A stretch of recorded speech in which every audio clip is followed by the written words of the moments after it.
Hello YouTube, it is Purple Up here, Brad, for those of you who know me that way, and I'm here to bring you another episode of my Road to Questcape. Now, of course, I'm going to be showing you a bunch of quests, as you're going to be watching and seeing. So this first one that I'm going to show you today is Pirate's Treasure. Just like the list in the very beginning of the show goes, this was a lot of fun to do. I was very excited to get this one done because, as you'll see at the end of this first clip, is that I had finished all the free-to-play quests finally after this quest was done. And I mean, I'm still kind of confused why I decided to just put this one first, but you know, especially for the fact that it did not go with how I did the quests, but you know, just decided to do it, and that was that. So pretty much it's a really easy quest. It's not very hard. The whole concept of this is you're trying to find this pirate's treasure, and now so pretty much in order to talk to it, you go and talk to a pirate, and he's like, well, I'll give you information if you give me rum. So I was like, alright, I'll go get you rum, and you have to be able to get to Karamja, or I don't know how to say it, so I'm not going to try. So anyways, and then you pretty much put the rum after trying to be a banana salesperson or whatever, just to get the stuff over and whatnot. And it's a really easy quest. It's not very hard, not very confusing at all. It's pretty straightforward. You just do everything straight by the book, and that's that. But so pretty much after you go ahead and you get the rum and you get it over the border, pretty much, I guess you could say, because you're not allowed to have rum past Karamja, and I don't believe you could teleport out either. I didn't try that. I've never tried that, so there's no point to.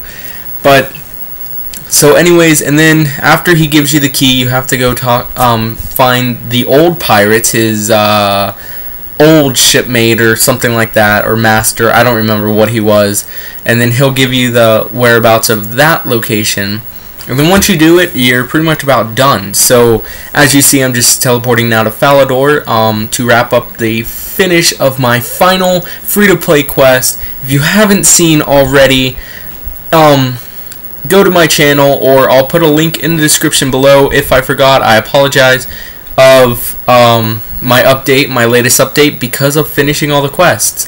So I finished off this quest, and here comes quest number 2 coming off right off the back, the Restless Ghost. So here it is right now. Look at this. Whew, what? So anyways, now I'm starting the Restless Ghost. This quest literally took me 4 minutes to complete, and the reason why it only took me 4 minutes is because it's a really easy quest. I mean, unfortunately, the thing is, what takes the longest amount of time is the amount of walking that you have to do in this quest, because you have to walk there, then you have to walk back, then you have to walk there, and then you have to walk back, and then you're done. But I mean, it's a really easy quest. You get a pretty decent amount of prayer points to start off with. It's not very hard at all, and then it's also a starter quest to many other quests to come, which you will see eventually. But literally, you talk to the father in the church. He'll tell you there's a ghost haunting the coffin. You'll go and get an amulet of ghost speak, I think it's called, or something like that, but it allows you to communicate with the undead, or the dead. The undead would be zombies, my bad. And then you're like, oh, I'll help you. Let me just get your skull. You don't have to kill this guy, you can run. I just chose to kill him because it was easier that way. And then you put the skull back, and that's that, and you're done. It's easy as that, and you get some pretty decent experience and whatnot, and a bunch of nice things. So quest number 2 is done. So now that brings me on to the final quest, Vampire Slayer. Now, Vampire Slayer was an easy quest again. A lot of it was just walking around and talking to this person, talking to that person, talking to this person. And this quest actually made me laugh, and you'll see why here in a minute. And I guess you guys will probably be able to guess it once it gets closer. But so you pretty much just talk to somebody in Draenor, and then you have to come and buy this guy a beer, because he won't talk to you unless you buy him a beer, which is quite annoying. But you know, it's what, 10k if that, or 10k, my bad, 10 GP if that, 2 GP. So it's a really easy quest, and it's not very hard. He'll tell you, okay, this is how you kill a vampire, blah, blah, blah, blah, blah. He'll give you some tools to kill the vampire, and that's that. And it's like, okay, well, now that I have the tools, let's go kill a vampire. So you just, after you're done talking to him, you'll just go and it's time to go kill a vampire. As I've said now 4 times. So you run up back here to where the vampire is located, and I found it funny because there was a little, that guy, actually, that you just saw. He will come and join me in a minute. But this is what makes it funny. This is why I laughed. Get ready to see the funniest thing ever at my level. Oh, there's a little level. Haha. Watch. Bam. 1 hit. Dead. I was like, that was easy.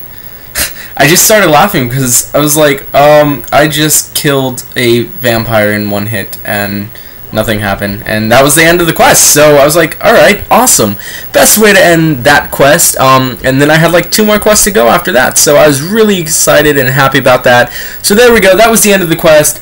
I want to thank you guys for watching this episode. Thank you for watching, and as always, if you like this, go ahead and like, comment, and subscribe. I will see you next time, guys. Take care.